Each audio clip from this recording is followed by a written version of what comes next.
You've probably heard the story of the goose that laid the golden eggs, right? Well, today we're going to look at it a little differently.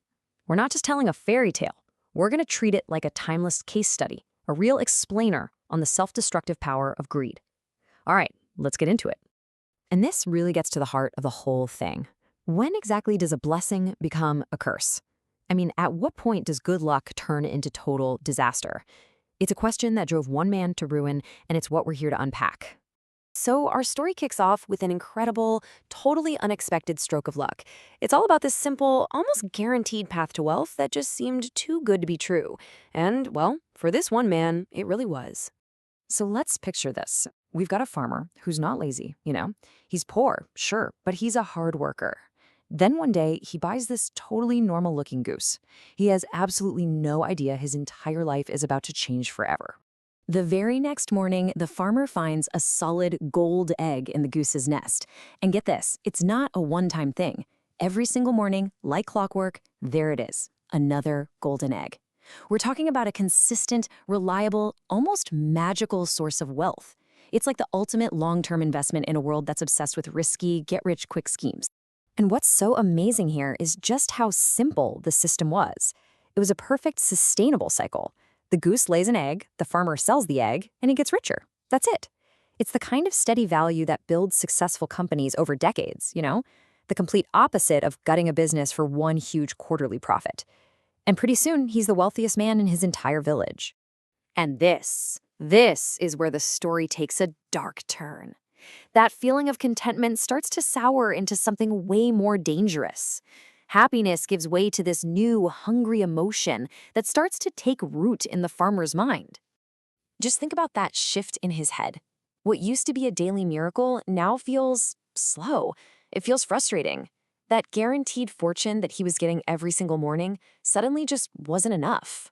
Patiently waiting for that steady growth becomes unbearable because he's now dreaming of instant gratification. So let's be crystal clear about the villain of our story. It's greed, or yukshim, as you see it here in Korean. It's that bottomless desire for more than you need, more than you deserve.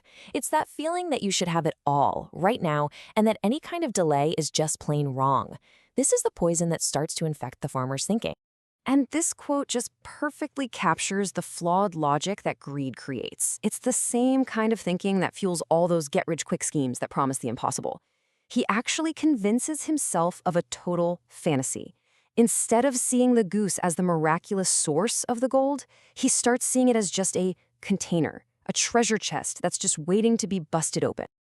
Okay, so with this new, twisted logic running his brain, the farmer heads straight for the story's climax. He is about to make a single, decisive choice, a choice from which there is absolutely no coming back. The tool he chooses is simple and it's brutal. He doesn't just think about it anymore, he acts. He grabs a sharp knife, his mind totally fixed on one single goal: get all the gold, all at once. And this detail is so important. There's no second guessing, no moment of doubt. Greed has so completely taken over his mind that he acts with 100% conviction. The steady, daily fortune is completely forgotten, replaced by this fantasy of instant, unimaginable wealth. And there it is, the fatal mistake. The point of no return. In one quick motion, he destroys the very thing that was making him rich.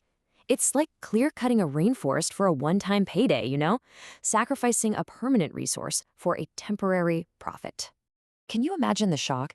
He looks inside, expecting a mountain of gold, and he finds nothing. No giant gold nugget, no pile of eggs, just the insides of a normal, ordinary goose. And just like that, the fantasy is obliterated. So the big moment is over, and now we have to deal with the fallout. We're moving from the heat of that terrible action to the cold, permanent consequences of his choice. I mean, just look at this comparison. It is absolutely brutal. Before, he had a living asset giving him daily returns, a perfect model of sustainable growth. And after, a dead asset, zero returns forever, and a fast track right back to poverty. The trade-off is just staggering. He threw away long-term success for a short-term gamble, and he lost everything. And here it is, the moment of terrible, crushing realization. It's when it all clicks. It wasn't bad luck. It wasn't the goose's fault. It was his own greed. He names his failure. And he knows, in that moment, that he has no one to blame but himself. And that's really the bottom line here, isn't it? The farmer traded a tangible, consistent reality for an imaginary, impossible shortcut. It's a timeless warning against destroying the very source of your success, whether that's your customer base, a natural resource, or even just public trust, all in the name of a quick, unsustainable win. So, as we wrap this up, the story leaves us with a final, really important question for you. What's the valuable thing in your life that provides those consistent, long-term returns? It might be your health, a key relationship, your career, maybe a creative skill. What is the thing that could be destroyed by a single act of impatience or greed? What's your golden goose, and are you protecting it?